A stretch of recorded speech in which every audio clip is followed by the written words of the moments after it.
Star Wars the force awakens movie को explain करने के लिए आए हैं। ये मूवी पुरानी गैलेक्टिक वॉर जो कि हमने स्टार वॉर्स 6 में देखी थी उससे 30 साल बाद की कहानी है। इस मूवी में बहुत से नए नए कैरेक्टर्स भी आएंगे, इसलिए हम कोशिश करते रहेंगे कि हम उनके नाम बार बार लें ताकि आपको इस मूवी को समझने में कोई दिक्कत ना हो। मूवी के शुरुआती डिस्क्रिप्शन में हमें बता दिया जाता है कि ल्यूक स्काईवॉकर अब लापता हो चुका है और उसकी गैर मौजूदगी में ही साम्राज्य के अंदर से एक नया ग्रुप निकल जाता है जिसका नाम फर्स्ट ऑर्डर है। उसका मेन मोटिव है कि वो किसी भी तरह ल्यूक स्काईवॉकर को ढूंढे और उसको मार दे। और वहीं दूसरी तरफ शहजादी लिया रिपब्लिक की मदद से किसी भी तरह अपने भाई को ढूंढने में लगी हुई हैं। इसी वजह से शहजादी लिया ने अपने एक बेस्ट पायलट जिसका नाम पोई है उसको जाकू नाम के प्लेनेट पर भेजा है, क्योंकि उस प्लेनेट पर शहजादी लिया का एक दोस्त सैंड टीका है जिसके पास ल्यूक स्काईवॉकर की लोकेशन का मैप है। अब मूवी की शुरुआत में हमें जाकू प्लेनेट पर दिखाया जाता है। शहजादी लिया का भेजा हुआ पायलट पोई सैंड टीका के पास बैठा होता है और सैंड टीका कैप्टन पोई को ल्यूक की लोकेशन वाला एक डिवाइस देते हैं। तभी BB-8 नाम का रोबोट अंदर आता है। BB-8 पोई का अपना रोबोट होता है और वो अंदर आकर उनको खतरे का संकेत देता है। वो लोग बाहर जाकर देखते हैं तो उन्हें पता चलता है कि फर्स्ट ऑर्डर के बहुत से जहाज उनकी तरफ आ रहे हैं। ये सब देखकर सैंड टीका पोई को वहां से भगा देते हैं ताकि ल्यूक की लोकेशन वाले डिवाइस को उन लोगों से बचाया जा सके। फर्स्ट ऑर्डर के सैनिक जहाज से नीचे उतरते ही सब पर हमला शुरू कर देते हैं। ये सब देखकर पोई BB-8 को वो डिवाइस दे देता है जिसमें ल्यूक स्काईवॉकर की लोकेशन का मैप है और उससे कहता है कि तुम यहाँ से कहीं दूर चले जाओ, मैं तुमको जल्द ही लेने आऊंगा। और फिर वो अपनी गन से सैनिकों पर हमला करना शुरू कर देता है। मगर अब फर्स्ट ऑर्डर के सैनिकों के हाथ में सैंड टीका आ जाते हैं और तभी वहाँ पर एक और जहाज उतरता है। उसके अंदर से काइलो रेन निकलता है।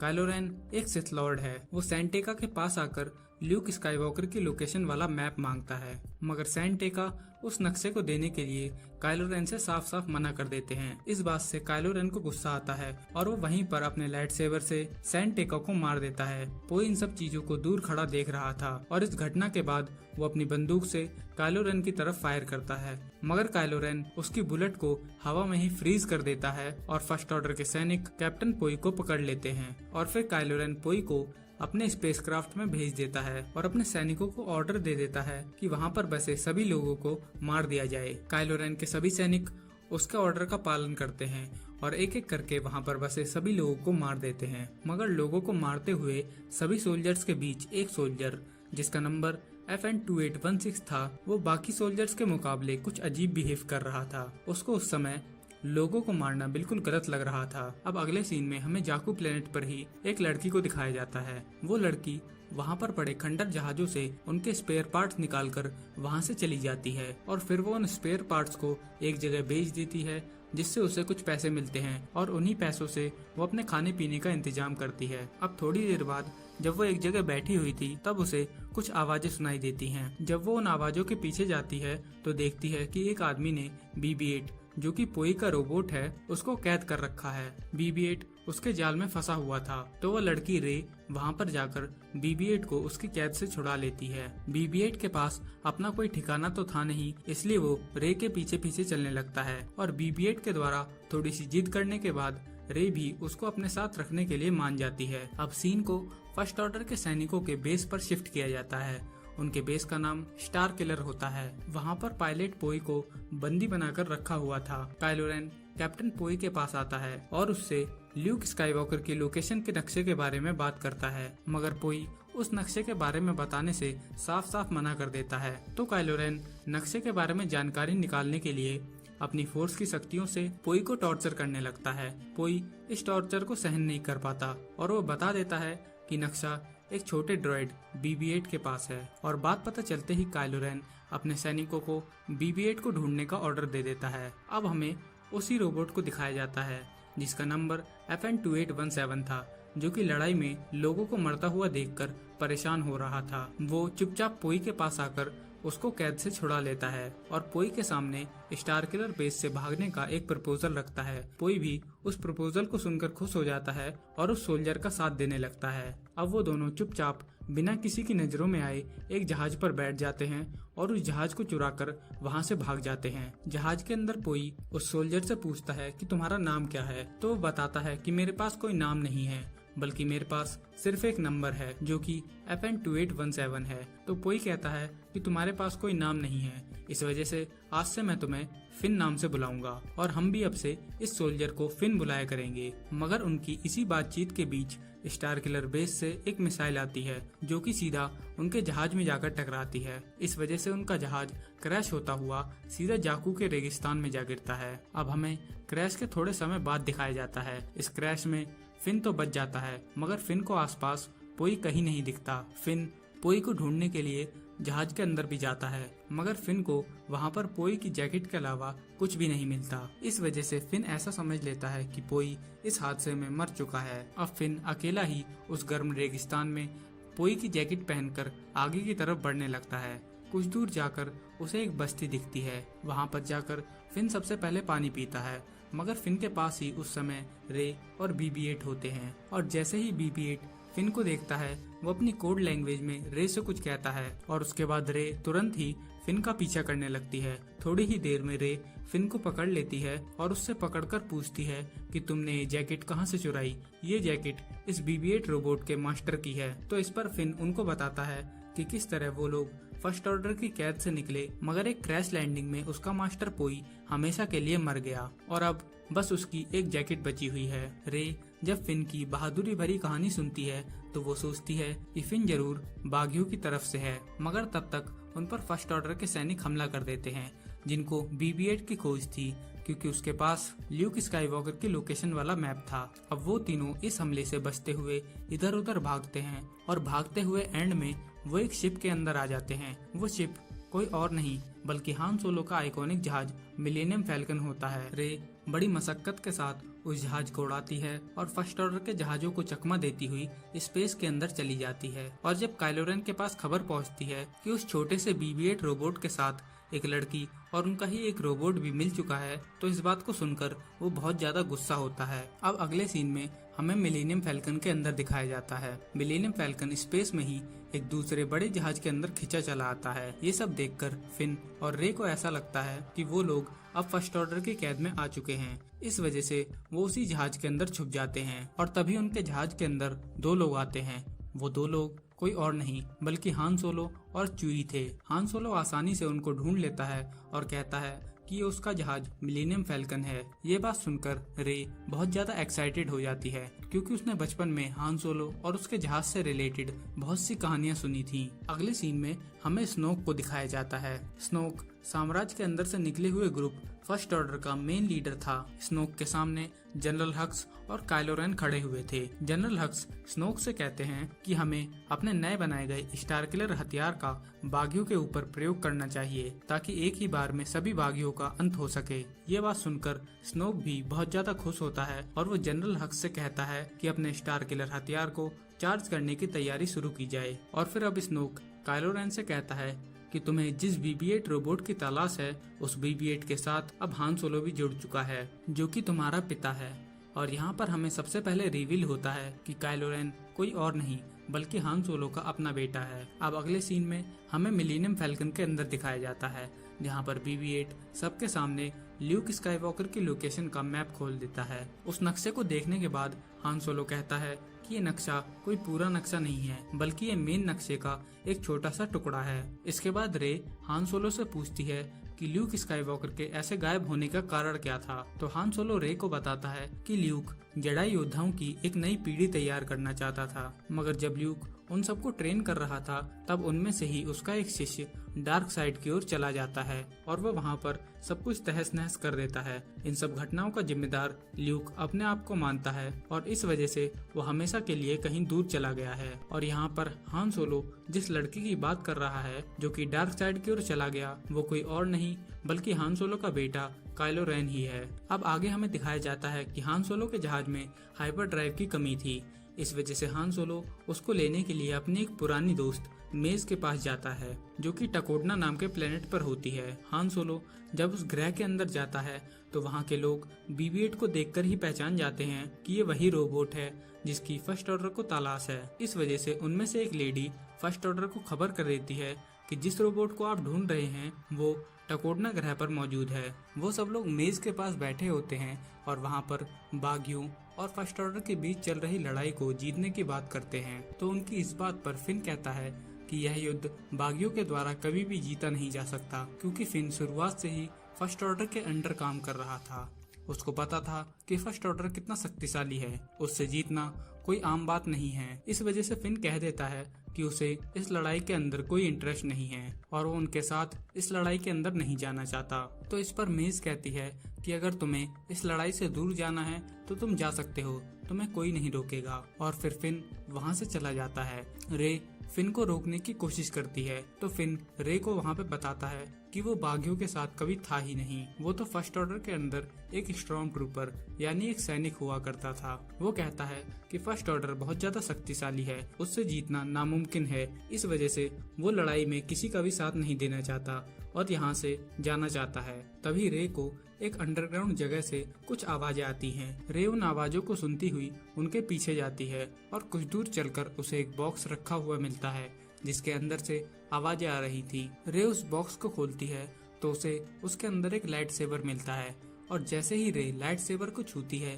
उसे अजीब अजीब प्रकार के विजन आने लगते हैं। उन सभी विजन्स को देखकर रे बहुत बुरी तरह डर जाती है और तभी वहाँ पर मेज आ जाती है। रे मेज से उन विजन्स के बारे में पूछती है तो मेज बताती है कि जिस लाइट सेबर को तुमने हाथ लगाया था वो लाइट सेबर ल्यूक स्काईवॉकर का था और ल्यूक से भी पहले ये लाइट सेबर उसके पिता एनाकिन स्काईवॉकर यानी डार्थ वेडर का था और अब यह लाइट सेबर तुम्हें पुकार रहा है, इस वजह से तुम्हें इस लाइट सेबर को रख लेना चाहिए। मगर रे उस लाइट सेबर को रखने से साफ मना कर देती है और भागकर वहां से चली जाती है। अगले सीन में हमें जनरल हक्स को दिखाया जाता है। वो अपनी बनाई गई स्टार किलर मशीन से फायर कर देते हैं। फायर करते ही उस मशीन के अंदर से एक बहुत बड़ी बीम निकलती है। वो बीम सीधा जाकर बागियों के प्लेनेट पर लगती है और एक ही बार में उनका पूरा प्लेनेट तहस नहस हो जाता है। इस हमले के बाद टकोडना प्लेनेट जहाँ पर हान सोलो होता है वहाँ पर भी फर्स्ट ऑर्डर के सैनिक आकर हमला करना शुरू कर देते हैं। वो सब लोग वहाँ पर BB-8 को ढूंढने के लिए आए थे क्योंकि BB-8 के पास ही ल्यूक स्काईवॉकर की लोकेशन का मैप था। हर तरफ लड़ाई चल रही थी, सभी लोग सैनिकों का सामना कर रहे थे। तभी मेज उस लाइट सेबर को फिन को पकड़ाती हैं और कहती हैं कि इस लाइट सेबर को तुम रे को हैंड ओवर कर देना। अब हान, चुई और फिन तीनों मिलकर फर्स्ट ऑर्डर के सैनिकों का सामना करने की कोशिश करते हैं, मगर फर्स्ट ऑर्डर के सैनिक संख्या में इतने ज्यादा थे कि वो थोड़ी ही देर में उनको हराकर उनको बंदी बना लेते हैं। मगर तभी अचानक से वहाँ पर रिपब्लिक की तरफ से फाइटर प्लेन्स आते हैं और उन पर हमला बोल देते हैं। और वहीं दूसरी तरफ रे जो कि BB-8 के साथ जंगल के अंदर गई हुई थी, उनके पास काइलो रेन आकर हमला कर देता है और अपनी फोर्स की शक्तियों से यह भी पता लगा लेता है कि रे ने उस मैप को देखा हुआ है और वो मैप रे के दिमाग के अंदर छप चुका है। इस वजह से वो BB-8 को वहीं पर छोड़कर रे को अपने साथ ले जाता है। रे को काइलो रेन के द्वारा ले जाता हुआ देख फिन काइलो रेन को रोकने की कोशिश करता है, मगर तब तक बहुत देर हो चुकी थी और फर्स्ट ऑर्डर के सभी जहाज रे को वहाँ से लेकर उड़ जाते हैं। अब अगले सीन में वहाँ पर एक जहाज उतरता है। उस जहाज के अंदर से C-3PO और शहजादी लिया आते हैं। हान और शहजादी लिया बहुत दिनों बाद एक दूसरे से मिले थे। हान सोलो शहजादी लिया से कहते हैं कि उन्होंने अभी कुछ देर पहले ही अपने बेटे को यहाँ पर देखा है, यानी इस समय वो काइलो रेन की बात कर रहा है। अब सभी बागी टकोडना प्लेनेट से अपने जहाजों को लेकर अपने बेस की तरफ आ जाते हैं और वहाँ पर फिन को कैप्टन पोई भी दिखता है जो कि उस हादसे में मरा नहीं था। पोई फिन से कहता है कि तुम एक बहुत अच्छे और सच्चे इंसान हो, तुमने अब तक मेरे रोबोट BB-8 को संभाल कर रखा हुआ था। तभी फिन कैप्टन पोई से कहता है कि उसे एक हेल्प चाहिए क्योंकि काइलो रेन उसकी दोस्त रे को वहाँ से उठाकर ले गया है जिसे वो वापस लाना चाहता है। तो कैप्टन पोई फिन की मदद करने के लिए उसे शहजादी लिया से मिलवाता है। शहजादी लिया फिन से मिलकर उसकी सारी बात सुनती हैं और कहती हैं कि हम रे को वहाँ से निकालने की जल्द से जल्द कोशिश करेंगे। और अगले सीन में हमें दिखाया जाता है कि BB-8 वहाँ पर R2-D2 को खोजकर उससे बात करने की कोशिश करता है, मगर तभी C-3PO वहाँ पर आता है और उससे कहता है कि R2-D2 अब कभी बोल नहीं सकेगा क्योंकि ल्यूक स्काईवॉकर के जाने के बाद वो अब स्लीप मोड में जा चुका है। अब आगे हमें हान सोलो और शहजादी लिया को दिखाया जाता है। वो दोनों आपस में बात कर रहे थे कि उन्होंने अपने बेटे बेन सोलो यानी काइलो रेन को एक जेडाई योद्धा बनाने के लिए ल्यूक स्काईवॉकर के पास भेजा था, मगर स्नोक ने उसे बहला फुसलाकर फोर्स की डार्क साइड की ओर भेज दिया। मगर उन्हें भरोसा था कि उनके बेटे के अंदर अब भी कुछ अच्छाइयाँ बाकी हैं और वो पूरी तरह से डार्क साइड की ओर नहीं गया। वो उसको वापस फोर्स की लाइट साइड में लेकर आ सकते हैं, मगर उसके लिए उन्हें ल्यूक स्काईवॉकर को ढूंढना होगा। अब आगे हमें स्टार किलर बेस पर दिखाया जाता है। वहाँ पर काइलो रेन रे से पूछताछ करने के लिए आया हुआ था। यहाँ पर हमें सबसे पहली बार काइलो रेन का फेस दिखाया जाता है। काइलो रेन सबसे पहले रे के दिमाग में घुसता है और रे की सारी हिस्ट्री कि वो किस प्लेनेट पर रहती थी, क्या काम करती थी, इन सब चीजों को उसके दिमाग से निकाल लेता है और रे से कहता है कि वो उसे चुपचाप ल्यूक स्काईवॉकर के लोकेशन का मैप बताते, मगर रे उससे साफ इनकार कर देती है। इस वजह से काइलो रेन को गुस्सा आता है और वो दोबारा रे के दिमाग में घुसकर ल्यूक स्काईवॉकर के लोकेशन का मैप निकालने की कोशिश करता है, मगर इस बार वो कामयाब नहीं हो पाता, बल्कि उल्टा रे उसके ही दिमाग में घुस जाती है। और यहाँ पर हमें पता चलता है कि रे के पास भी बहुत सी फोर्स की पावरफुल शक्तियाँ हैं। रे काइलो रेन के दिमाग में घुसकर यह पता लगाती है कि उसके दिमाग में हमेशा यह बात चलती रहती है कि वो कभी सिथ लॉर्ड डार्थ वेडर से ज्यादा शक्तिशाली बन पाएगा या फिर नहीं। यह सब सुनकर काइलो रेन बहुत ज्यादा चौंक जाता है और वो सीधा स्नोक के पास जाता है। वो स्नोक को जाकर बताता है कि रे के पास फोर्स की कितनी ज्यादा पावरफुल शक्तियां हैं। वो उन शक्तियों से आसानी से उसके दिमाग के अंदर घुस चुकी थी। ये सब सुनकर स्नोक काइलो रेन से रे को उसके सामने पेश करने का ऑर्डर देता है, मगर दूसरी तरफ रे अपनी फोर्स की शक्तियों से वहाँ पर खड़े गार्ड का दिमाग मैनिपुलेट करती है और आसानी से उस कैद से छूट जाती है। और वहीं दूसरी तरफ जनरल हक्स दोबारा स्टार किलर को चार्ज करने लगते हैं ताकि बचे हुए बागियों को भी मारा जा सके। और स्टार किलर के चार्ज होने की खबर अब बागियों के पास भी पहुंच जाती है। वो सब लोग इस बात पर डिस्कस करने लगते हैं कि स्टार किलर को कैसे बंद किया जाए। वो मीटिंग में कहते हैं कि स्टार किलर को चार्ज होने के लिए सूरज की रोशनी की जरूरत होती है और उसको चार्ज होने में ज्यादा समय नहीं लगता, और उन्होंने अगर जल्द से जल्द कोई प्लान नहीं बनाया तो वो आसानी से अपनी जंग को फर्स्ट ऑर्डर के खिलाफ हार जाएंगे। इस डर की वजह से वो सब लोग मिलकर प्लान बनाते हैं कि वो सबसे पहले स्टार किलर के थर्मल ऑसिलेटर को नष्ट करेंगे। थर्मल ऑसिलेटर एक ऐसी जगह होती है जहां पर स्टार किलर अपनी पूरी ऊर्जा को इकट्ठा करता है और दूसरी तरफ फिन को अंदर भेज दिया जाएगा ताकि वो फर्स्ट ऑर्डर के डिफेंस सिस्टम को पूरी तरह से बंद कर सके और बागी अपने जहाजों के साथ स्टार किलर बेस के ऊपर हमला कर दें। और इस मीटिंग में हान सोलो फिन को अपने साथ वहां पर ले जाने की जिम्मेदारी लेता है। अब अगले सीन में हमें दिखाया जाता है कि हान सोलो और चुई फिन को वहां पर लेकर पहुंच जाते हैं और फिर वो तीनों लोग चुपचाप सबसे बचते हुए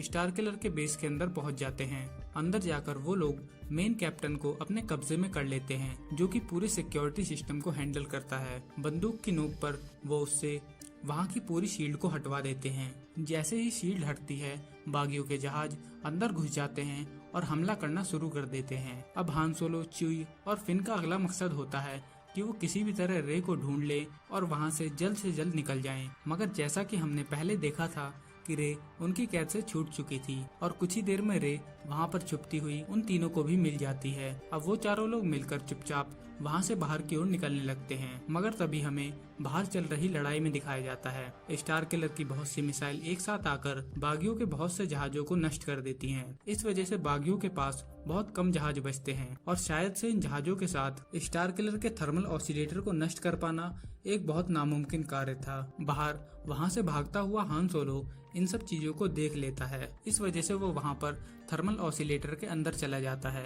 उसका प्लान होता है कि वो च्यूई के साथ पूरे थर्मल ऑसिलेटर के अंदर बॉम्ब्स को फिट कर दे और एक ही साथ डेटोनेटर की मदद से सभी बॉम्ब्स को एक साथ उड़ा दे ताकि पूरा थर्मल ऑसिलेटर एक ही बार में नष्ट हो जाए। और थोड़ी ही देर में हान सोलो का प्लान पूरी तरह से काम करने लगता है। हान सोलो और च्यूई दोनों मिलकर पूरे थर्मल ऑसिलेटर में हर जगह पर बम फिट कर देते हैं, मगर तभी वहाँ पर काइलो रेन कुछ सैनिकों के साथ आ जाता है। काइलो रेन को वहाँ पर आता हुआ देख हान सोलो उसे बुलाता है और अकेला ही उसके सामने जाकर खड़ा हो जाता है। हान सोलो सबसे पहले उससे अपना नकाब उतारने की बात करता है, क्योंकि वो किसी काइलो रेन से नहीं बल्कि अपने बेटे से बात करना चाहते थे। वो अपने बेटे को समझाते हैं कि स्नोक तुम्हारा फायदा उठा रहा है और जिस दिन स्नोक का काम पूरा हो जाएगा वो तुम्हें रास्ते से हटा देगा। हान सोलो की बातों को सुनकर काइलो रेन इमोशनल हो जाता है और कहता है कि मैं भी वापस अब घर जाना चाहता हूँ।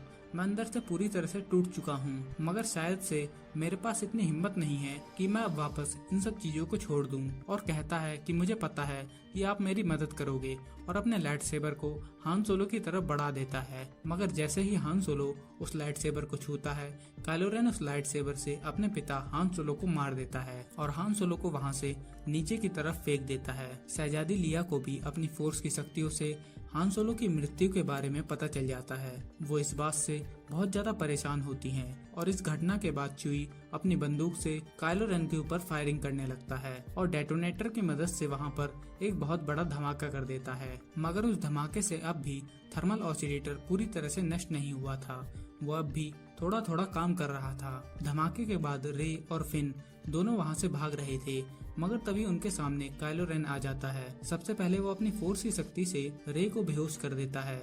ये सब देखकर फिन को बहुत ज्यादा गुस्सा आता है और वो रे के लाइट सेबर से काइलो रेन पर हमला करना शुरू कर देता है। मगर काइलो रेन बहुत ज्यादा ट्रेंड होता है, वो आसानी से फिन को हरा देता है और उसकी लाइट सेबर को उसके हाथ से बहुत दूर फेंक देता है और फिन को हमला करके बेहोश कर देता है। और अब काइलो रेन उस पड़ी हुई लाइट सेबर को अपनी फोर्स की मदद से खींचने की कोशिश करता है, मगर वो लाइट सेबर काइलो रेन की तरफ नहीं आ रही थी। मगर अचानक से पीछे से रे उठती है और वो लाइट सेबर को आसानी से अपनी तरफ खींच लेती है और उसी लाइट सेबर के साथ काइलो रेन से लड़ना शुरू कर देती है। और वहीं दूसरी तरफ बागियों के जहाज थर्मल ऑसिलेटर को नष्ट करने पर लगे हुए थे। वो सभी जहाज एक साथ थर्मल ऑसिलेटर के अंदर जाते हैं और उसके हर पार्ट पर भारी मात्रा में गोला बारूद बरसा देते हैं। इस वजह से थोड़ी देर में ही थर्मल ऑसिलेटर पूरी तरह से नष्ट हो जाता है और बागियों के ऊपर जो स्टार किलर मशीन का खतरा मंडरा रहा था वो पूरी तरह से नष्ट हो जाता है। मगर दूसरी तरफ अब भी काइलो रेन और रे के बीच लड़ाई छिड़ी हुई थी। उस लड़ाई में रे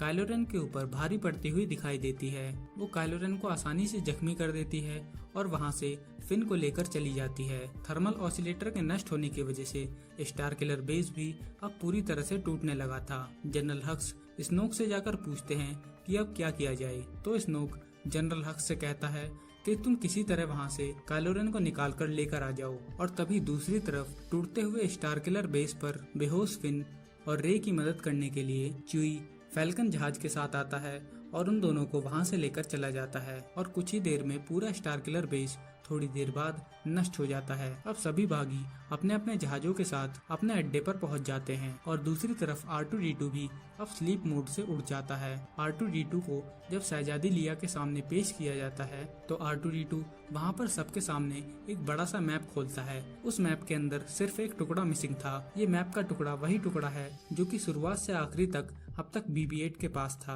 और फिर उस पार्ट को BB-8 रोबोट वहां पर कंप्लीट करता है और उस कंप्लीट हुए मैप से उन लोगों को ल्यूक स्काईवॉकर की लोकेशन मिल जाती है। और अगली सुबह रे च्यूई के साथ मिलेनियम फैल्कन में वहां से ल्यूक स्काईवॉकर को ढूंढने के लिए निकल जाती है। वो लोग मिलेनियम फैल्कन से एक सुनसान ग्रह पर पहुंचते हैं। रे को कुछ दूर चलने के बाद वहां पर ल्यूक स्काईवॉकर मिल जाता है। रे ल्यूक को उसका लाइट सेबर देते हुए उस लाइट सेबर को उसकी तरफ बढ़ाती है और इस एंड पर यह मूवी खत्म हो जाती है।